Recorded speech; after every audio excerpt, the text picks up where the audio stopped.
نحمده ونصلي على رسوله الكريم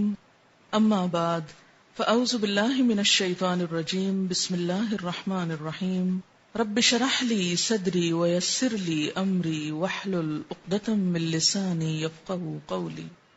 رجب کا مہینہ اور ہمارے معاشرے میں پائے جانے والی عبادات۔ رجب کے مہینے میں عموماً 3 کام کیے جاتے ہیں۔ ایک تو 27ویں کی رات کو جاگا جاتا ہے، پھر اگلے دن روزہ رکھا جاتا ہے، رات کو جاگ کر عبادت کی جاتی ہے، اور اس کی وجہ یہ بتائی جاتی ہے کہ اس رات حضور اکرم صلی اللہ علیہ وسلم معراج پر تشریف لے گئے، اور روزہ اسی مناسبت سے ایک فضیلت کا کام سمجھ کر رکھا جاتا ہے۔ تیسری چیز جو اس مہینے میں عام ہے وہ کونڈے کرنا ہے،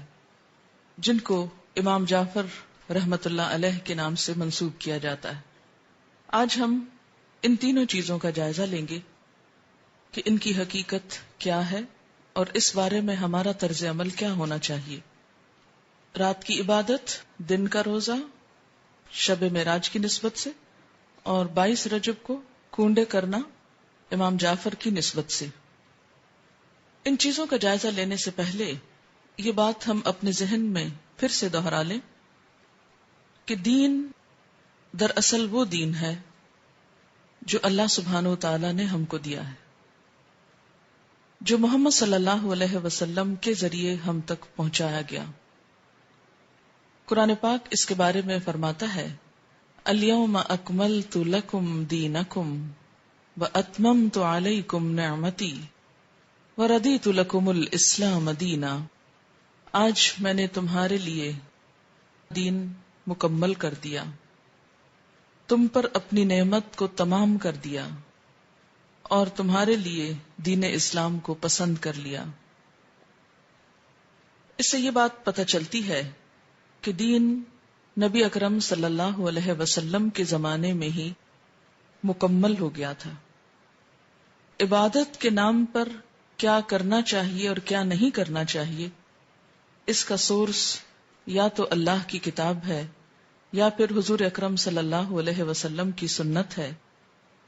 کیونکہ جب ایک مسلمان ہوتا ہے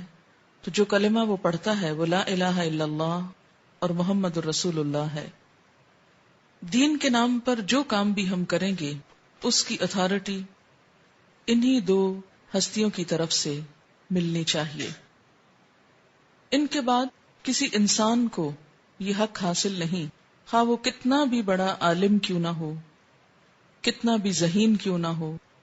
کتنا بھی سمجھدار کیوں نہ ہو، کہ وہ دین کے نام پر کوئی اور چیز انٹروڈیوس کرائے، کسی اور چیز کو رواج دے۔ اگر یہ حق دے دیا جائے تو دین میں طرح طرح کی نئی باتیں شامل ہو جائیں جو اصل دین کی جگہ لے لیں گی، اور دین کے نام پر بہت سا انتشار، اختلاف اور باہم عداوت جنم لے گی۔ یہ 3 عبادات، رات کا جاگنا، دن کا روزہ، اور اس کے بعد 22 رجب کو امام جعفر صادق کے نام پر کچھ پکانا اور دینا، یہ تمام چیزیں حضور صلی اللہ علیہ وسلم کے دور میں موجود نہیں تھیں۔ 27 رجب کی رات، جسے عموماً شب معراج کہا جاتا ہے، اس میں آپ صلی اللہ علیہ وسلم کو اگر معراج نصیب ہوئی، اگر کا لفظ میں اس لیے بول رہی ہوں کہ اس تاریخ میں بھی اختلاف ہے، سال میں بھی اختلاف ہے، اس کا ذکر میں بعد میں کروں گی۔ اگر آپ کو معراج نصیب ہوئی بھی اس رات میں، تو آپ صلی اللہ علیہ وسلم نے اسی رات جو مخصوص عبادت کی، اس کے بعد کبھی بھی ہر سال 27 رجب کو کوئی خاص عبادت نہیں کی، نہ ہی صحابہ کرام نے کبھی 27 رجب کی رات کو کوئی شب بیداری کی یا اس کی کوئی فضیلت بتائی۔ اسی طرح جہاں تک روزے کا تعلق ہے تو روزہ بھی سنت سے ثابت نہیں ہے، عزت افزائی کی جاتی۔ تو اس سے کیا پتہ چلتا ہے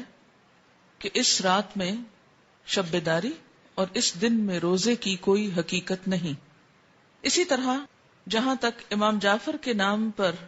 جو کنڈے دیے جاتے ہیں، تو بات یہ ہے کہ یہ تاریخ نہ تو امام جعفر رحمت اللہ علیہ کی پیدائش کی ہے اور نہ ہی آپ کی وفات کی ہے، لہذا ان کی طرف اس کی نسبت کا کوئی ثبوت ہی نہیں ملتا یا جواز ہی نہیں ملتا۔ امام جعفر رحمت اللہ علیہ کی ولادت ایک روایت کے مطابق 8 رمضان 80 ہجری میں ہوئی،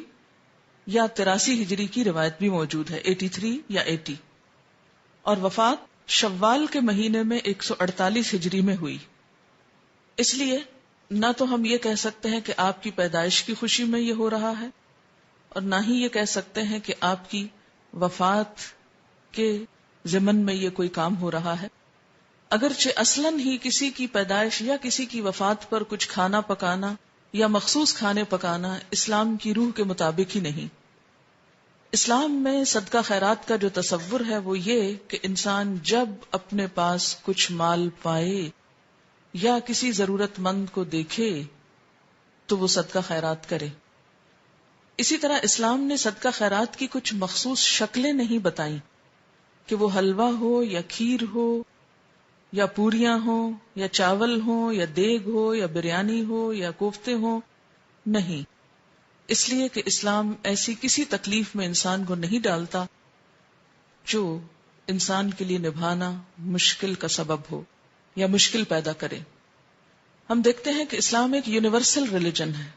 وہ کسی خاص کلچر کی پیداوار نہیں، یا کسی خاص کلچر کے لیے نہیں، کسی خاص ملک یا علاقے کے لیے نہیں، ہر زمانے، ہر دور اور ہر علاقے کے لوگوں کے لیے ہے، اور اس میں ایسے احکامات ہیں کہ جو ہر علاقے کے لوگ سہولت کے ساتھ کر سکیں۔ کئی معاشرے ایسے ہیں کہ جہاں کھیر پکائی ہی نہیں جاتی یا پوریاں بنانے کا طریقہ ہی نہیں آتا، یا کئی لوگ پوریاں بنانا جانتے ہی نہیں،